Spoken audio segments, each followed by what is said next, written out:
Talking about questions. Seth Sentry. Talk about questions. Seth Sentry. Talk about questions. Seth Sentry. Well, fuck. No one was going to do it for me, so I did it myself. Welcome to another episode of Questions with Seth Sentry. This is number 11. Again, it's been months. I know. This whole thing's just been a fucking disaster. So, I like the idea of thinking that I was going to do it like once a month, but I'm just never gonna. And you know what? I haven't even had a chance to play video games. I haven't turned my Xbox on in probably 3 months. And so it was really hard to find footage. I was trying to get some dope-ass Battlefield footage, but it didn't happen. So here you go. Here's some old Overwatch footage from when the game first came out. It's nothing flash, but it will do in a pinch. Let's answer some questions. Harry Rogers, on a scale of 1 to 10, how good are Bunnings snags? I would say probably between a 1 and a 2. I just don't get it. I don't get the Bunnings things. I'm probably missing something, but I feel like at some point somebody posted on an Instagram that they love Bunnings snags, and they did it ironically, and then it kind of just caught on as like some hipster movement thing where it's like, oh dude, Bunnings snag, like where people drink real shitty beer, you know? They don't really enjoy it, but it's more just to say that you're doing it because it's like a meme kind of thing. Like, I might be completely wrong, and maybe they're amazing, but I've had them a couple of times, and to me, it's just a sausage, and not even a good one. And it's just bread, and not even good bread. Hey, Seth, has there ever been a situation where you've written something down, left it for a period of time, returned to it, made it all the time, man? I think putting something away and forgetting about it and working on something else is a powerful technique that I've learned when it comes to writing. You know, you can kind of do your head in and try and feel like you got to chip away at the same thing every time, or as soon as it gets a little bit stale, or you start butting your head against the wall, just pop that shit in a desk drawer, or and then come back to it like a few months later, and you'll be able to look at it with a fresh perspective, and you won't get caught up doing nothing for those few months. My mum actually taught me that trick, and she learnt it from an author called Virginia Woolf, and that's what she used to do. So that's what I do. I always said, hey, if it's good enough for old Virginia, it's good enough for old Seth Sentry. Fushizen enemy. I played a guy on COD with the game 9 months ago. You wrote this. Oh my god, I am so shit at this, dude. So when I first got my Xbox, I got the Gamertag Seth Sentry, and as I was playing, the rap side of things started doing really well, and I started getting just inundated by messages and party invites and people coming into my game lobby to just kind of troll me and follow me around and collect my dog tags. And it just got a little bit...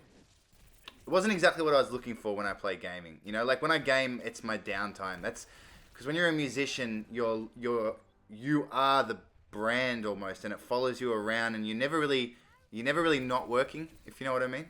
And so gaming was the only time where I truly felt like it was my time, and it just became a little bit like work.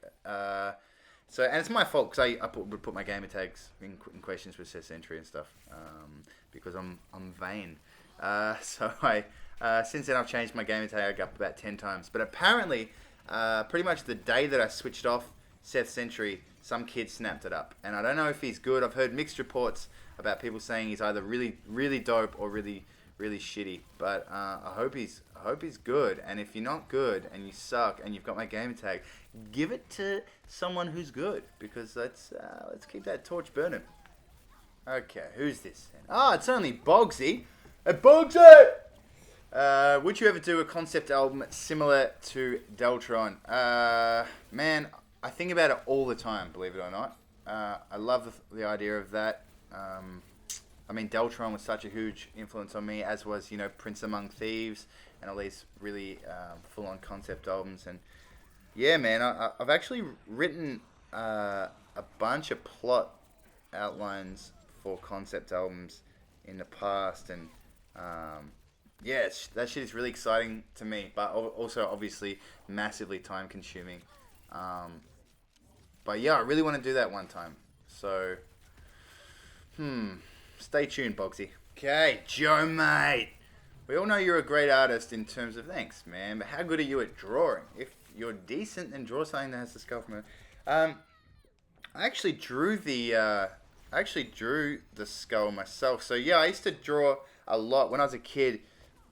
The aim was to become a comic book artist. That was my first passion.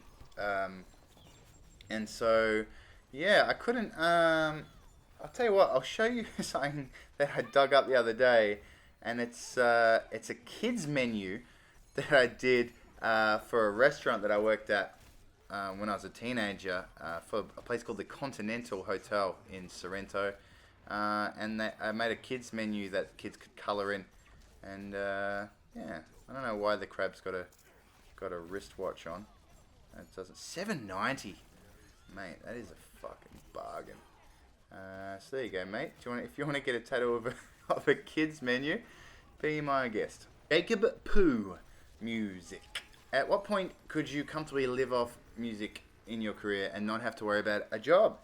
When we buy an album or go to a show, does most of that go to you? When I guess back in around 2009, when the Waitress song came out, I quit my job because I thought I will never need this again, because I am now gonna be a rich rap guy. Not that I ever wanted to be a rich rap guy, but I just assumed that that's the way it worked. And then, so I quit my job, and then around 2010, I realized, holy fuck, I'm dead broke and I'm about to starve to death. Because rap doesn't pay the bills. Or it didn't then. So I went back and started working at the exact same job that I quit in 2009. So by 2010... Wait, did I just fuck that up? Anyway. Around 2010, went back to work and continued to work there all the way up until maybe... I want to say like 2012. This Was Tomorrow came out. I quit my job again, and thankfully I never had to go back, because you guys became my employers. You guys are my bosses.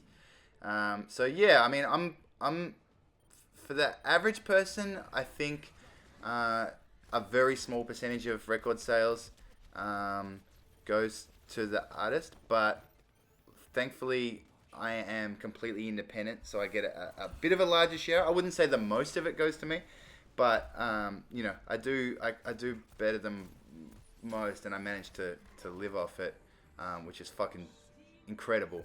But if you really want to support an artist, if I want to support an artist, the most important thing is just going to see them live. Go buy a t-shirt, go watch them live, and that shit is everything. Especially these days when it's all streaming sites and record sales are so down, they might as well not even matter anymore. So a lot of artists are just giving their albums away for free. If you really love the music, you should go to a show. Ty McKinnon, favorite Call of Duty? I got into Call of Duty mad late. Like, I used to play the campaigns, but I never really played it online. I was a big Halo fan.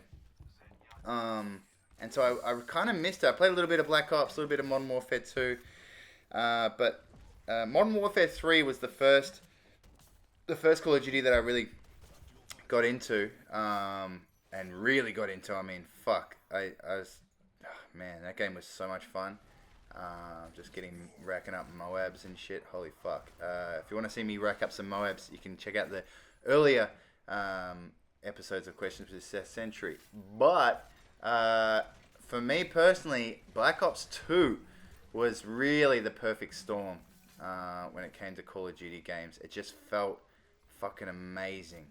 I mean, Black Ops 3 as well. Like, I don't know. For some reason, Black Ops 3 gets a bad rap, but I love Black Ops 3. Like, Black Ops 2 and Black Ops 3 are probably my favorites. It just, that's what Call of Duty should be. Just like dumb, mindless fun, you know?